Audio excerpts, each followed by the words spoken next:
This is my Smith & Wesson 10mm. It's model 1006.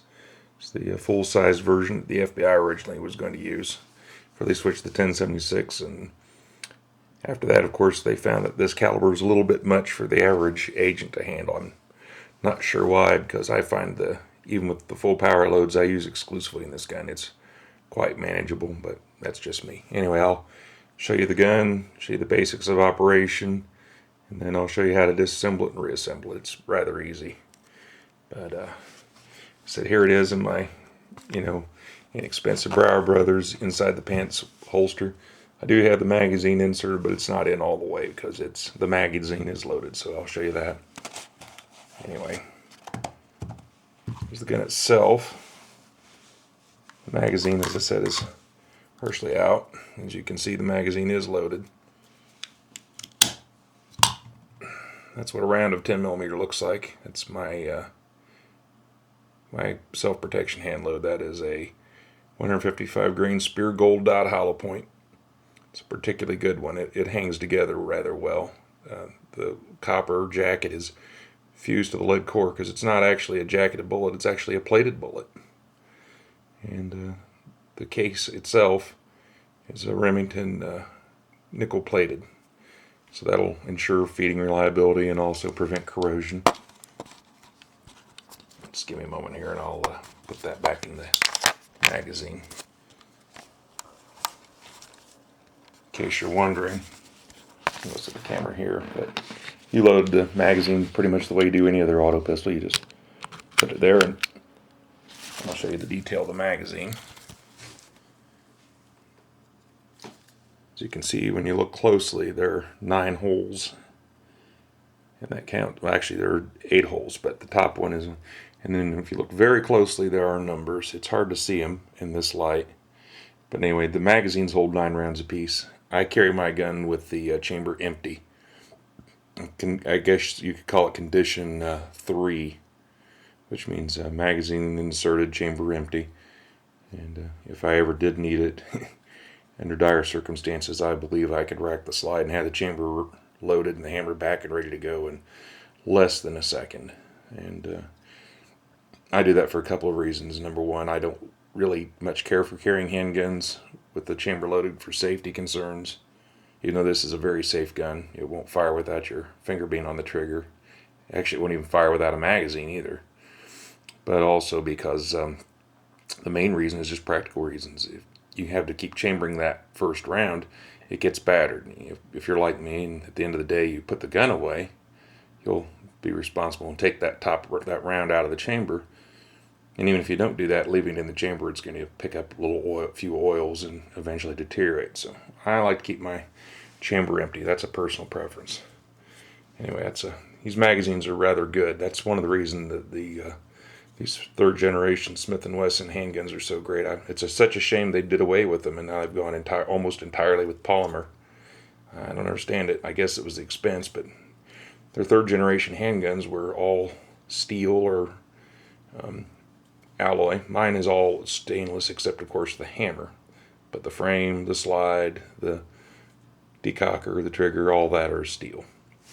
Stainless steel to be exact. Anyway, looking at the handgun itself, the only modification I made to it was, I still have them, by the way, the original hard plastic stocks.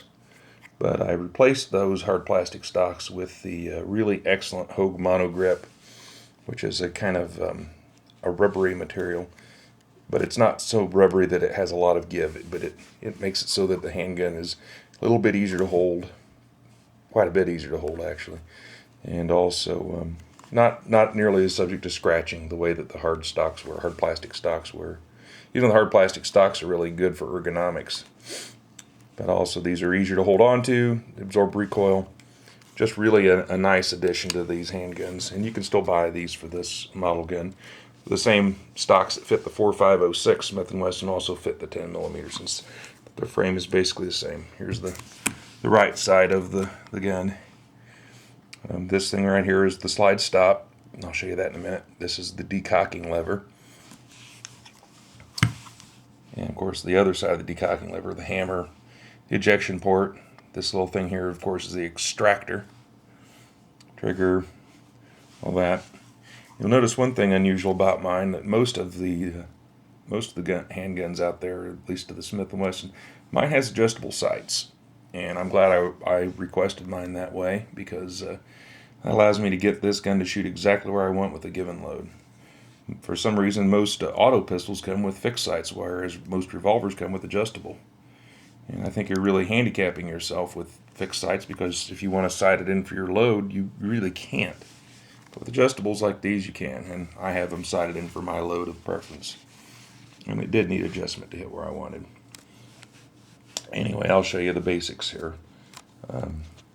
First, I'll lock the slide back and have to set the camera down for a moment to show you this. But anyway, holding the gun out here, if you can see it, you can hold it like that. Put your thumb on the slide stop and push the slide back, which is something probably familiar to most people with auto pistols. And now the slide's locked back. This will also allow you to check the chamber to make sure it's clear.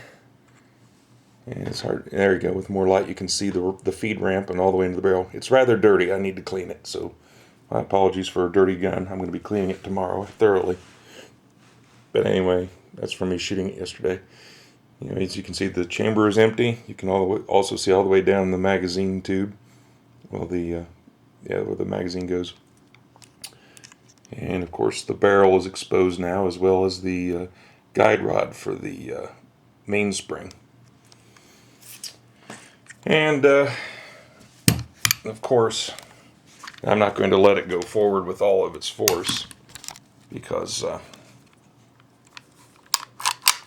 without a round in the chamber, you never ever, this is a word of advice, never want to let the slide of an auto pistol go forward without a round to cushion the blow. Otherwise, you can crack your slide over time. Now, of course, you can see the hammer's back, and that's where this comes in handy, the decocking lever.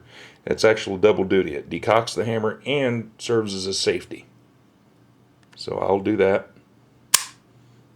And of course, now the hammer's down. Also, well, it won't work with without the magazine in it anyway, but even if you do have a magazine in it, chamber empty, in it, loaded and everything, the trigger will disengage with that lever down. Once it's up, you can work the trigger again. So we've got that. As I said, I'm not going to load the gun all the way. I'm just going to leave the magazine out. So I'm going to show you how I disassemble it. These guns disassemble very easily. You just need good hands to do it. It's a little bit similar to the Glock, so I'll try to show you that. It's hard for me to keep this camera in one place. Anyway, the way you, now that I've verified it's unloaded, the way you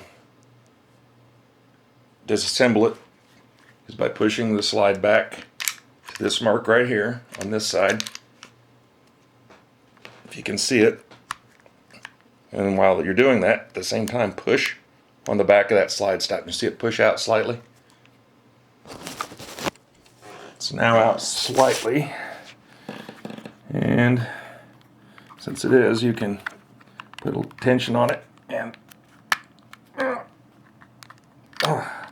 good Lord, it's hard. Okay. So it's got a really stiff recoil spring, mainspring. Now you see the slide stop is out. Once that's out, you will want to very carefully lower the hammer. And to do that, you just push the slide back a little bit and then push the decocking lever and down it comes. You don't want to let the hammer snap when the slide is off, because it could snap your hammer off. That's bad for it. Ordinarily it impacts the slide and the firing pin. Now all I've got to do to remove this is killing me. All I've got to do to remove the barrel is slide it forward. Just slide. And there you go. There's the frame. You can see the hammer really well. See all the grime in there, of course. But anyway, there's the receiver. And here's the slide. And you can see the barrel. You can even see my little buffer I put in here. And this is a polymer buffer. It helps take up the shock of each shot. This is a very powerful gun, and what it does is it acts as a cushion each time it fires to minimize stress on my frame and slide. I bought that a while ago. they're expendable, so you have to replace them every now and then. But they really do help. They also seem to slightly cushion the shock of each shot. Anyway, the mainspring is held here by this guide rod, and there's a tiny thing here in the barrel. So in order to release that, you've got to pull it back a little and then disengage it. And off she goes. And you can see the detail of the little buffer. You see the mainspring inside here with a little guide rod. There's the guide rod. And here is the barrel with the slide. And the barrel, in order to remove it, you just take it forward slightly, pop it out. There's the locking lug. You can see the little mark that engages it. You can see the feed ramp. I like to lubricate this with rig grease. It's specially formulated for stainless handguns to prevent galling. Anyway, there's the barrel back in place. And I'm just going to have to set the camera down for a moment. I don't have a choice. Just to put this back. Anyway, I'm going to reposition that. There. Yeah, right there. And then you just push this. It had pretty strong fingers, and then that engages that tiny semicircular cut there in the barrel. It's really hard to show that to you, but it is there. And there's the buffer back where it ought to be. And getting the barrel back on is slightly, barrel and slide back on is slightly. Of course, it's all one unit. It's a little tricky. You have here this little thing here you've got to push down with your thumb. You've got this other thing here. You've got to push really hard with your thumb fingernail. There, now it's past it. It's most of the way on. Get your slide stop ready. So just partially start it. Push back to the cutout again. Rotate your slide stop until it's aligned. Push it in. You see the barrel's back. I decocked it. It's all back together. Nice gun. I said they don't make these at all anymore. I bought this quite a few years ago when I was still in the Navy, near the end of my service.